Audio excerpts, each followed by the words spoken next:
चलो बेटा, हमारा चैप्टर है प्रोविजन रिजर्व्स, ठीक है। मैंने कुछ पार्ट इसका उस दिन बताया था, ठीक है। एक मैं समरी बताता हूँ थोड़ी सी, उसको हम स्टार्ट करते हैं। हाँ जी तन्मय बेटा, रीड कर। We need to carry business ongoing concern basis that is for an indefinite period of time. In time period, there are many uncertainties which may occur in present or future uncertain, or certain losses which are to be paid. But how much to be paid is unknown. So, in रुक order to जाएगा follow, यहाँ पे। Wait wait wait, एक paragraph हो गया। पहले मुझे बता, what do you mean by going concern? कहाँ पढ़ा था तूने? Sir, Chapter 3 हाँ, क्या accounts. होता है, क्या होता है गोइंग कंसर्न? सर जिसमें सर मनी की वैल्यू के बारे में होता है शायद। नहीं बेटा, अभी पेपर देके हटा तू। हाँ जी विपिन बेटा, क्या होता है गोइंग कंसर्न? विपिन, सर नहीं बता। कैम क्यों नहीं ऑन किया साथ में? Yes sir. क्यों, तूने चैप्टर 3 पढ़ा नहीं है क्या? सर पढ़ा है पर याद नहीं आ रहा। ये क्या लिखा है, इनडेफिनिट पीरियड ऑफ टाइम, क्या मतलब है इसका? किसको पता answer? Sir raise your hand.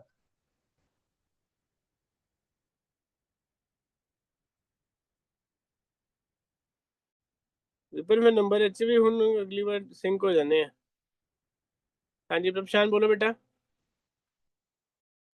Sir एक बिजनेस के टाइम फंक्शनिंग टाइम पीरियड का पता ना होना उसको कहते हैं गोइंग कंसर्न कंसेप्ट। जैसे हम कह नहीं बिजनेस सकते कि बिजनेस 5 या 10 साल चलेगा।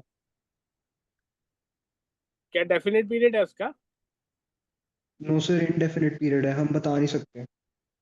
हम बता नहीं सकते, ठीक है। और हमारी कोशिश क्या होगी बिजनेस कितनी देर चलाने की? सर मैक्सिमम जितना को चल सकता है। हाँ, हमारा बिजनेस इनडेफिनेट पीरियड चलेगा, लॉन्ग टर्म चलेगा। वी कांट डिफाइन कितनी देर चलेगा। और हर बिजनेसमैन की कोशिश होनी चाहिए कि बिजनेस को लंबे से लंबा चलाए, ठीक है।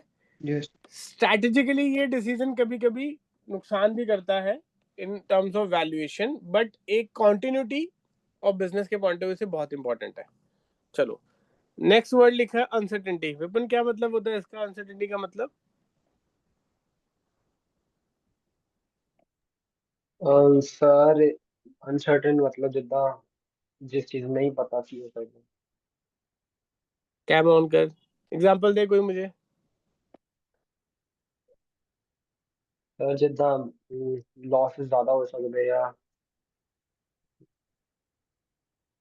लॉस क्यों होते हैं आपको पता है?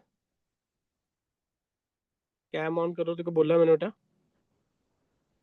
जब बोल रहे हो कैम ऑन रखना है। अनसर्टेनिटी और सर्टेनिटी दो वर्ड्स होते हैं। एक होता है सर्टेनिटी,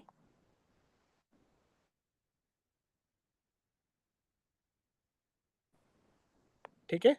एक होता, अब तू पढ़ रहा है, स्कूल भी जाता है, ट्यूशन भी आता है, तू पास होगा कि फेल होगा? इसकी सर्टेनिटी की अनसर्टेनिटी है, बता मुझे।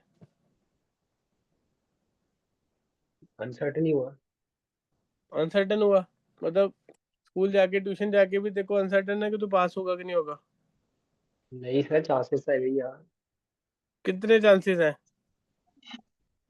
चांसेस थोड़ी है। थोड़े हैं, क्यों थोड़े हैं? क्या क्योंकि देखो चढ़ना कॉन्फिडेंस, है। देखो कॉन्फिडेंस नहीं है कि तू पास होगा? नहीं, ज्यादा औखा पेपर आ गया सही तो होगा। बेटा इसने एक वर्ड यूज किया, चांसेस, ठीक है, बड़ा अच्छा वर्ड है। किसी भी चीज के अकरेंस के चांसेस कितने हैं? अगर तो आप में से कोई बच्चा बहुत ज्यादा एफर्ट पुट इन करता है, ठीक है, रेगुलर पढ़ता है, मेहनत करता है, तो उसको इतनी सर्टेनिटी हो जाएगी कि मैं फेल नहीं होऊंगा, ठीक है। जो नहीं एफर्ट पुट इन करेगा उसको वो अनसर्टेनिटी रहेगी, पता नहीं। जैसे इसने, वेपन वीडियो ऑन रखो बेटा, बात चल रही है ना, ठीक है। तो जो बच्चा जितना इनपुट देगा उसकी चांसेस की प्रोबेबिलिटी चेंज हो जाएगी। सर्टेनिटी और अनसर्टेनिटी में फर्क क्या होता है? सर्टेनिटी होता है कि पक्का होगा। अच्छा, अब कोई ऐसा भी है जो इसने बात की कि पेपर ज्यादा मुश्किल आ गया, तो कोई बच्चा कहे मैंने ही टॉप करना है, मैंने ही पास होना है, मैंने ही फर्स्ट आना है, और वही हो पाए, वो कहते कि सर्टेनिटी है कि आई विल परफॉर्म। चलो अब अभी बच्चों की बात छोड़ो, क्या कोई एक स्पोर्ट्समैन है, ठीक है, लेट्स से सचिन तेंदुलकर है, विराट विराट कोहली है, ठीक है ना, रोहित शर्मा है, सानिया नेहवाल है, ठीक है, क्या वो इस सर्टेनिटी से कह सकते हैं कि मैं ही अगला मैच जीतूंगी, I will win that match, I will perform best in that match? नहीं हो सकता। तो 100% सर्टेनिटी भी नहीं होती कभी किसी चीज की, चाहे हमारा 100% एफर्ट हो। ये उस पर्सन के लिए जो 100% मेहनत करता है, एफर्ट करता है, अपने सारे बेसिस कवर करता है। उस बच्चे को भी अनसर्टेनिटी के लिए प्रिपेयर होना चाहिए। और जो बिल्कुल ही नहीं पढ़ता, अनसर्टन है, उसको भी सर्टेनिटी की कुछ ना कुछ परसेंटेज मिलती है। तो what I am trying to say here कि हम कभी भी किसी चीज की 100% एक्यूरेसी से कैलकुलेशन नहीं कर सकते कि वो चीज होगी या नहीं होगी। गाड़ी चला रहे हैं सड़क पे, आप कोई गलती नहीं कर रहे, कोई रूल ब्रेक नहीं कर रहे, कोई स्पीडिंग नहीं कर रहे, पर क्या आपका एक्सीडेंट हो सकता है कि नहीं हो सकता? कैन यू बाय सर्टेनिटी से कि एक्सीडेंट होगा? No. Can you say by uncertainty accident नहीं होगा? नो। तो there is a probability, there is a chance. जो चांस वर्ड होता है ना, प्रोबेबिलिटी के साथ यूज होता है, जो मैथ्स पढ़ते हैं सर ने पढ़ाया होगा या आपने स्कूल में पढ़ा होगा, ठीक है। Probability, chances are dependent on many number of factors. मेरा बिजनेस फेल होगा, लॉस होगा, नहीं होगा, किस पे डिपेंड करता है? मेरा काम अच्छा है, मेरे बिजनेस की गुड्स की क्वालिटी अच्छी है, बुरी है, मेरे कस्टमर सेटिस्फाइड है, ये वो फैक्टर्स है जो मेरे कंट्रोल में है। कुछ अदर फैक्टर्स आ गए, जैसे आजकल स्मॉल बिजनेसेस को बड़ी प्रॉब्लम आ रही है।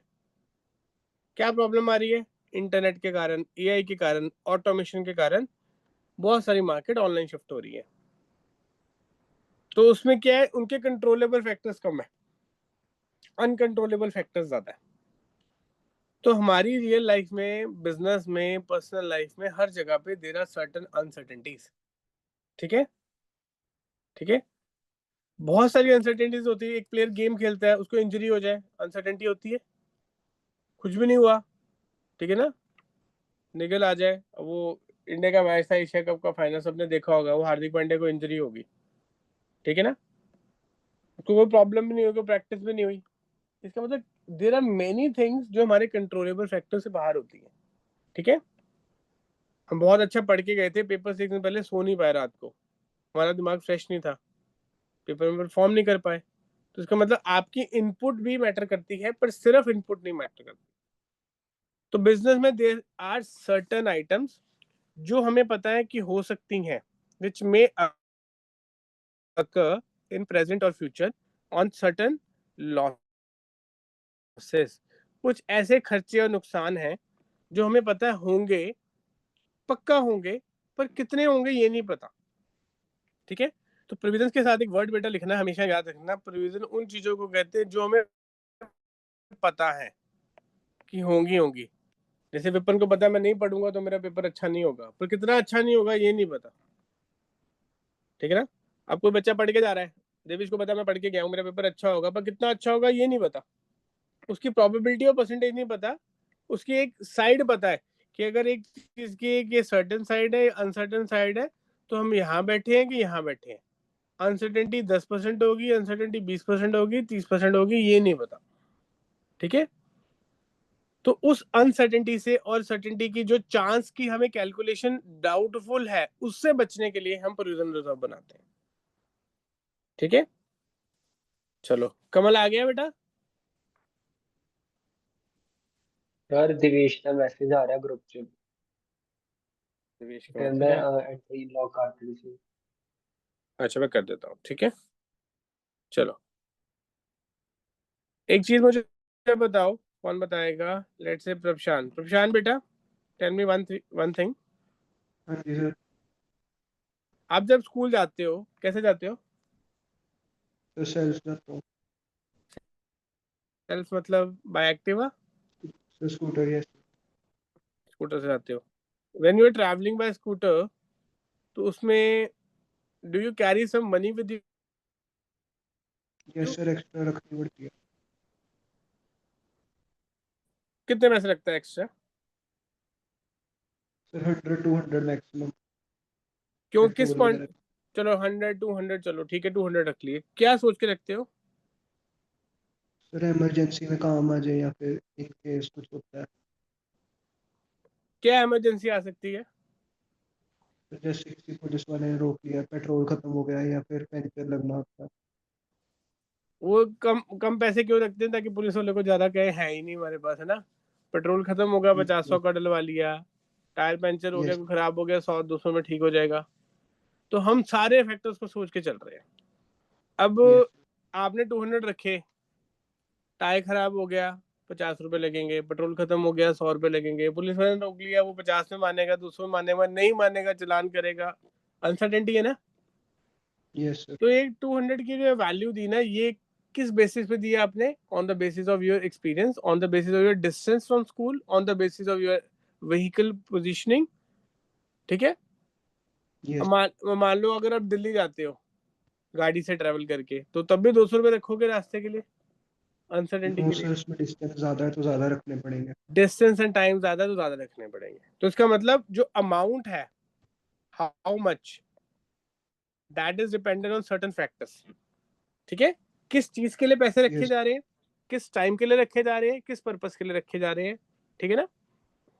चलो इसके बाद आगे आते हैं। हाँ जी हेमंत बेटा, रीड कर आगे। हेमंत, हेमंत गायब हो क्लास से। चलो मान्या बेटा, आप रीड करो।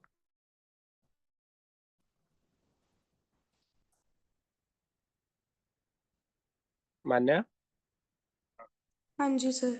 सर मीनिंग से? नहीं, अगली नेक्स्ट लाइन से। ओके, सेकंड पॉइंट ना सर? हाँ, सो इन ऑर्डर, वहां से रीड करोगे। Okay, okay. So in order to follow prudence convention, we need to prepare provisions and reserves. What These is prudence, provisions are what is prudence, ये बताओ मुझे। Sir कि हम अपने बुक्स ऑफ अकाउंट्स में कोई प्रॉफिट की चांसेस नहीं लिखते, only the chances of loss we record.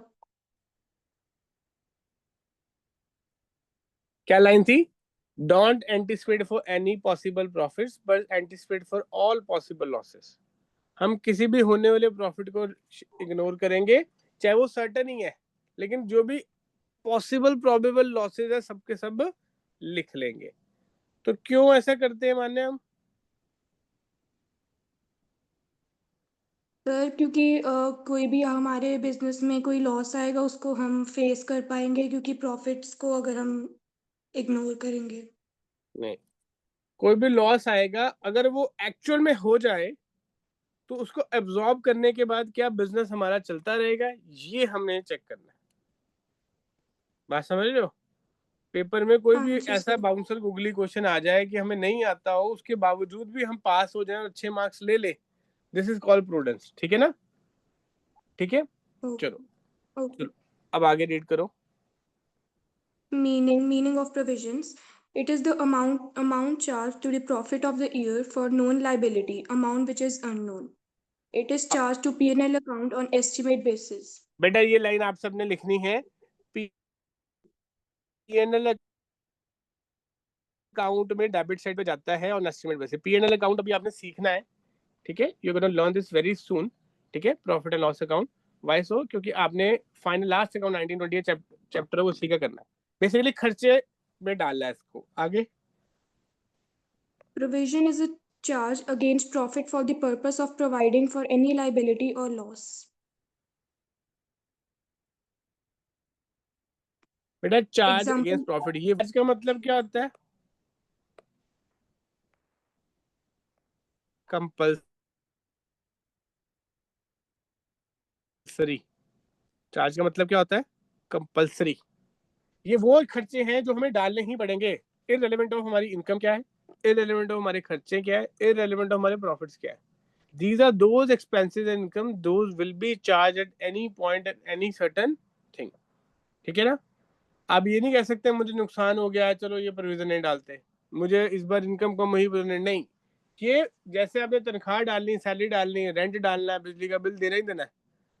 बेटा किसी महीने पैसे नहीं कमाओ, क्या गवर्नमेंट आके कहती है कि बिजली का बिल रहने दो? एम्प्लॉय कहता है कि रहने दो। दोज आर मैंडेटरी एक्सपेंसेस, देने ही पड़ेंगे हर हालत में, ठीक है। अब ये एग्जांपल्स, ये बहुत इंपॉर्टेंट है, ठीक है। चल बेटा रीड कर। Examples of provision: provision for depreciation, provision for doubtful debts, provision for repairs, provision for tax. अब बेटा इनको हम एक बार ना स्टडी करते हैं। डेप्रिसिएशन, हाँ जी। डेप्रिसिएशन क्या होता है कमल?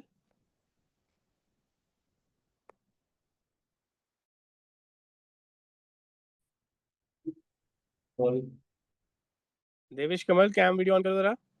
सर पीछे से साउंड बहुत आ रही थी इसलिए नहीं बोल रहे थे सर, कंस्ट्रक्शन चल रही थी घर में। अच्छा कोई बात नहीं। कमल क्या होता है डेप्रिसिएशन? सर कोई नहीं डेप्रिसिएशन, सर हाँ, डेप्रिसिएशन वो होता है जो जो कोई भी एसेट की जो यूसेज होती है उसकी जो वैल्यू वो कम कम कर देती है ड्यू टू द कौन से यूसेज। एसेट पे? सर जैसे मशीनरी होगी, प्लांट हो गया। सारे एसेट्स पे? नहीं इसको सर, अपने सारे टेंजिबल एसेट्स के ऊपर क्या आंसर देना टेंजिबल है? एसेट्स। टेंजिबल एसेट्स के ऊपर जो भी हमारे पर खर्चा होगा वो डलेगा। डाउटफुल डेट्स क्या होता है देवेश? नहीं पता सर डाउटफुल डेट्स का। डेट्स क्या होता है? डेट्स जो हम किसी को अमाउंट वो करते हैं। नहीं, जो हमें कोई और करता है, डेटर्स के कंटेक्स्ट में डेट्स यूज किया गया है यहाँ पे। हमने जिनसे पैसे लेने होते हैं वो हमारे डेट्स हैं।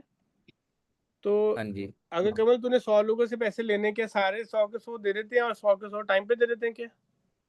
नहीं सर। कितने लोग टाइम पे देते हैं in your personal experience in life? ये 100 में से कितने लोग पैसे दे देते हैं? तो में सर 5-10 नहीं देते होंगे तो टाइम से। उनको क्या कहते हैं हम जो पैसे नहीं देते? उन को बैड डेटर्स। बैड डेट्स कहते हैं। अब एक बिजनेस में 5 लोग पैसे नहीं देंगे, 10 नहीं देंगे, 2 नहीं देंगे, या कोई लेट देगा, उससे भी तो नुकसान हो सकता है। लेट से आपको किसी से पेमेंट आनी है, आपने सोचा हाँ जी। यार इस मंथ इसकी पेमेंट आएगी, मैं सैलरीज यहाँ से दे दूंगा, इलेक्ट्रिसिटी यहाँ से दे दूंगा, मटेरियल का रॉ मटेरियल के पैसे यहाँ से दे दूंगा, वो पेमेंट ना आए तो क्या होगा? इलेक्ट्रिसिटी के बिल पे फीस लग जाएगी, ठीक है ना? एम्प्लॉय हाँ कोई जी। छुट्टी कर सकता है, कॉम्प्लिकेशंस आ सकती है ना। तो इन सब चीजों से बचने के लिए हम प्रोविजन फॉर डाउटफुल डेट बनाते हैं, ठीक है? मशीनें हाँ रखी जी। हैं 20 मशीनें, मशीन टूट गई, 50,000 रुपये खर्चा आ गया, एकदम से 50,000 रुपये पर्सनली निकाल लेंगे तो नुकसान होगा। हमने क्या किया जी, एक प्रोविजन बना लिया, मशीनों के लिए हमेशा के लिए पैसे जोड़ के रख लेंगे, ठीक है? हाँ जी sir. Do you get pocket money at home? Pocket money मिलती है या नहीं? हाँ जब जी जितने सर। मिलती है तो उसमें से कुछ पैसे जोड़ते हो कि सारे खर्च देते यस। हो? क्यों नहीं सर जोड़ते हो? सर, किस काम के लिए जोड़ते हो? आगे किसी चीज के काम आ सकता है इसलिए सर। मतलब क्यों घर वाले, अगर आपको लेट से कोई काम आ गया, लेट से स्कूल में कोई इवेंट आ गया, वहाँ पे स्कूल हाँ उन्होंने जी। 800 रुपये मांग लिए पर हेड, तो घर वालों से मांगोगे, घर वाले देंगे नहीं क्या? दे देंगे सर। फिर आपको जोड़ने की क्या जरूरत होती है? ऐसे तो लाइफ में सर इनकम भी आनी। वो इसलिए रख लेते हैं कोई चीज अगर जिसमें घर वाले क्या कहते हैं नहीं मान वही, रहे और वो करना जिसमें है घर तो। वाले नहीं मान रहे और हमने करनी है, ठीक है ना? दोस्तों हाँ के साथ जी। मूवी देखने जाना है, घर वाले कहते हैं ये लो 200 रुपये की टिकट, खाना घर पे खाना है, आपने लेकिन खाना भी बाहर खाना है, ठीक है ना? दोस्तों के सामने मना थोड़ा ना करेंगे, ठीक है ना? तो प्रोविजंस उन चीजों के लिए होती है जो हमें पता है कि होनी है, पर कितने अमाउंट की होनी नहीं पता। अब आप as a teenagers, not only Devesh Kamal, सब बच्चों की लाइफ में इस टाइम पे प्रोविजन रिजर्व क्या होगा?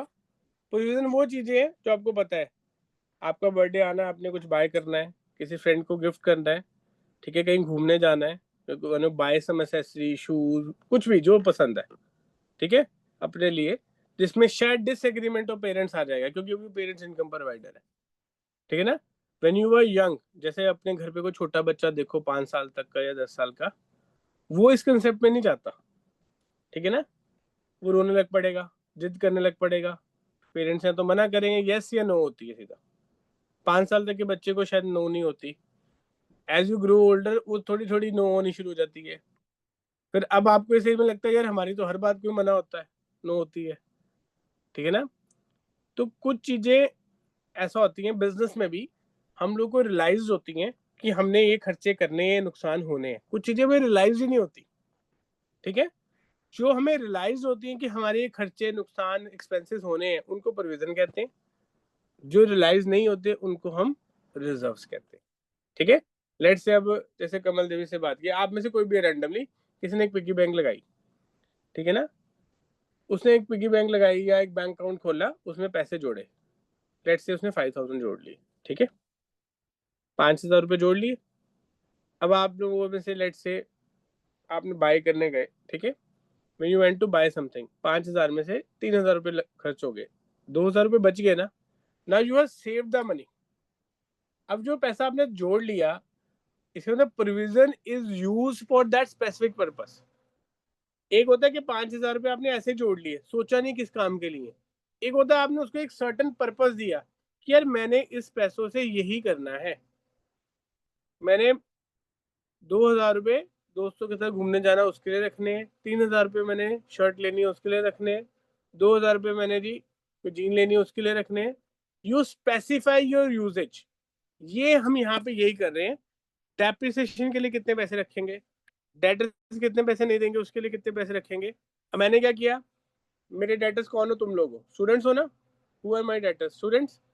अब कोई स्टूडेंट फीस नहीं देगा अगर, ठीक है, तो वो बैड डेट हो जाएगा। तो मैंने क्या किया जी, एक प्रोविजन फॉर डाउटफुल डेट बना ली, because I have office, I have expenses, I have utilities. ऐसे बिजनेस में raw material, salaries, all that, तो हर बिजनेस अपने पुराने एक्सपीरियंस के अकॉर्डिंग कितने पैसे उसको नहीं मिलते, ठीक है। अब टैक्स की बात करते हैं, टैक्स कितना लगना है कब पता लगेगा, एट द ईयर एंड, साल के एंड में पता लगेगा। किसी को डाउट हो, बीच में आवाज ना है तो रेज योर हैंड, ठीक है। When is going to be tax charge, it will be known in the year end, साल के एंड में पता लगेगा कि हमें टैक्स कितना लगना है। लेकिन हम पहले से जोड़ लेते हैं, यार पिछले साल 50,000 रुपये टैक्स पड़ा था, ऐसे करो 50,000 तो जोड़ ही लो ना। अब एक्चुअल में साल के एंड में वो 40 लगे, 55 लगे, 60 लगे, आपको भी नहीं पता, मुझे भी नहीं पता, ठीक है, जितनी इनकम होगी उस हिसाब से लगेगा। बट लेट्स से साल के एंड में you have credited 50,000 for tax and actual comes out to be 40, क्या होगा, 10,000 बच जाएंगे ना, अब उसको अगले साल यूज कर लेना। अगर लेट से ज्यादा भी आएगा 60, तो यार ऑन द स्पॉट आपको 10,000 ही क्रिएट करना पड़ेगा ना, 60 तो नहीं ना करना पड़ेगा, दैट इज पॉसिबल। तो आपके जो लॉसेस और आपके जो एक्सपेंसेस हैं उनकी मिटिगेशन हो जाती है, मैं वर्ड क्या यूज कर रहा हूँ, आप उसको संभाल पाते हो, आप अपने बिजनेस पे ज्यादा इफेक्ट नहीं आने देते, ठीक है। चलो नेक्स्ट, हार्दिक बेटा करो audio video on.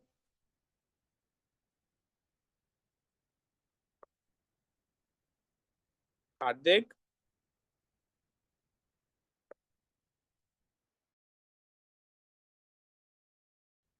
Hardik class में नहीं है क्या? संचित सर बेटा, सर वो क्लास में नहीं है। संचित, Yes, संचित sir. करो Yes, ऑडियो वीडियो, sir. करो रीड इसको आगे। The concept of provisions. Yes, We follow accrual assumptions, which states we need to record all expenses and losses, whether occurred or not. These expenses and losses, which are known as to be referred as liability. Amount is also known. It is a certain or certainty of payment with a specific amount. These liabilities, which are certain but amount is unknown, it is referred as provision. It is certain but amount is on estimate basis. रुक जा, यहाँ पे रुक जा। देखो बेटा, accrual assumption में हम क्या कहते हैं, खर्चा और कमाई जिस टाइम पीरियड का बिलोंग करते हैं उसी टाइम पीरियड में डालने हैं। We have to record expenses and losses whether occurred or not. अगर कोई खर्चा और लॉस है वो आपको पता है कितना होना है, आप उसको या तो एक्सपेंस कहोगे, अगर फ्यूचर में पे कहोगे तो लाइबिलिटी, ठीक है। जैसे मुझे पता है बिजली का बिल 5,000 रुपये आना है, मुझे पता है जी रेंट 20,000 रुपये होना है, मुझे पता है जी रेंट 50,000 होना है, ठीक है। तो अमाउंट नोन है, ठीक है, मेरी बात बेटा ध्यान से सुनो। जब आपको खर्चा भी नोन है और अमाउंट भी नोन है तो उसको एक्सपेंस या लाइबिलिटी कहते हैं हम, ठीक है। उसका एक स्पेसिफिक अमाउंट है, वो पे करते हो। जब आपको अमाउंट नहीं पता होता, नॉट नोन है, वो खर्चे जिनका पता नहीं कितने पैसे लग जाने हैं, उनके लिए आप क्या करते हो, अंदाजे से पैसे जोड़ते हो। तो कई बार ना ये क्वेश्चन दिमाग में आता है, लाइबिलिटी और एक्सपेंस और प्रोविजन में फर्क क्या है। बेटा, जिन आइटम्स का आपको पता है कि खर्चा करना है और वो आज ही कर रहे हो और कितना करना है, वो एक्सपेंस है। जिन आइटम्स का आपको पता है खर्चा करना है ठीक है, बट फ्यूचर में करना है और कितना अमाउंट करना है, दैट इज लाइबिलिटी। जिन आइटम का आपको पता है खर्चा करना है, तो तीनों में कॉमननेस क्या है, you know the certainty of expense, कि ये खर्चा करना पड़ेगा।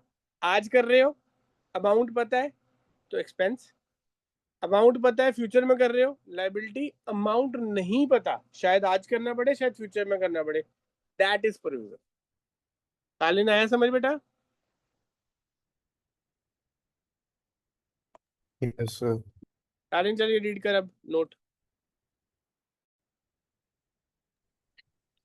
When an unpaid amount was earlier not known, but now defined amount has been determined, it becomes a definite, liability. Defined क्या So लिखा we है? will transfer that provision definite into लिखा है current liability. तालिन, आराम से read करो, गलत मत करो। डिफाइंड लिखा है, डेफिनेट लिखा है? कर वीडियो ऑन अपना। डिफाइंड लिखा है कि डेफिनेट लिखा है? Yes, sir. आप रीड गलत कर रहे हो, दोबारा से करो। When an unpaid amount was earlier not known, but now definite amount has been determined, it becomes a liability. So we will transfer that provision into current liability. क्या मतलब हुआ इसका? जिस चीज का पहले खर्चा नहीं पता था, जैसे हमें साल के एंड में टैक्स कितना देना नहीं पता था, हमने उसका प्रोविजन बनाया हुआ था, अब पता लग गया यार इतना खर्चा होना है, now you get to know. तो इसका मतलब जब वो खर्चा पता लग गया तो वो लाइबिलिटी बन जाएगा, जब वो पे हो जाएगा तब वो एक्सपेंस बन जाएगा। ठीक है, इसका मतलब how a provision gets converted into a liability when amount gets known. तो सिंपल सा लॉजिक है, जब तक अमाउंट नहीं पता प्रोविजन है, जब अमाउंट पता लग गया वो लाइबिलिटी बन जाएगी। ठीक है, Yes. अब ये मैं पढ़ के बताता हूँ हम क्यों बनाते हैं। तेरा कैम नहीं ऑन हुआ तालिन। To account for all possible expenses, all possible, ये बहुत बड़ा वर्ड है। पॉसिबल का मतलब क्या होता है, जितने मैक्सिमम हो सकते हैं। अमाउंट इज अननोन, ठीक है, अमाउंट पता नहीं है इसलिए एस्टिमेट, अंदाजे से करते हैं। ये क्यों करते हैं, क्योंकि हमने अपना करेक्ट प्रॉफिट एंड लॉस निकालना है। अगर हम प्रोविजंस नहीं डालते तो हमारा प्रॉफिट इंक्रीज हो जाएगा। ठीक है, जैसे मैं अपने सेंटर पे एक रिजर्व फॉर प्रोविजंस बनाता, रिपेयर्स एंड मेंटेनेंस बनाता हूँ। कोई टेबल टूट गया, ठीक है, अब पिछले 3 साल से मुझे एक चीज़ और रियलाइज हुई है कि ये टेक्नोलॉजी यूज़ कर रहे हैं तो इसके लिए भी खर्चा होता है। प्रोजेक्टर लगा है, स्पीकर लगे हैं, माइक्स लगे हैं, पता नहीं क्या खराब हो जाए, तो I maintain a provision of 5000 every year. ठीक है, 5 रुपये साइड पे रखता ही हूँ कि कुछ खराब हो गया तो उस टाइम पे यूज़ कर लेंगे। ठीक है, जैसे जैसे इंफ्रास्ट्रक्चर बढ़ता जाएगा वो 5000 से 10,000, 20,000, 50,000 होता जाएगा। ठीक है, अब वो इसलिए कि कल को एकदम से खर्चा आए तो मेरी प्रॉफिटेबिलिटी इफेक्ट ना हो। क्लियर हो गया? अब इसकी डेफिनेशन, जो लीगल डेफिनेशन दी गई है, a provision is an amount written off a retained, ठीक है, by providing depreciation, renewals, diminution in the value of assets, ठीक है, और retained by providing for an known liability for which amount can not be determined with substantial activity. ठीक है, पांगुन dictionary में definition दी गई है। इसका सिंपल अगर करें, प्रोविजन एक अमाउंट है जो लिखा जाता है किताबों में से, जिसको रखा जाता है डेप्रिसिएशन के लिए, रिन्यूअल्स के लिए, जो चीज़ें हर साल रिन्यू होती हैं जैसे टैक्सेस हो गए उनके लिए, डिमिनिशन जो चीज़ें कम होती हैं, ठीक है, and retained bye providing for known liabilities. हम रखते हैं पैसे अपने पास उन चीज़ों के लिए जो लाइबिलिटीज हमें पता है, बट उनका किसी भी सब्सटेंशियल एक्टिविटी के कारण हमें अमाउंट नहीं पता। जब होंगी तब एक्टिविटी होगी, तब अमाउंट पता लगेगा। ठीक है, आई होप प्रोविजन का मीनिंग सबको क्लियर हो।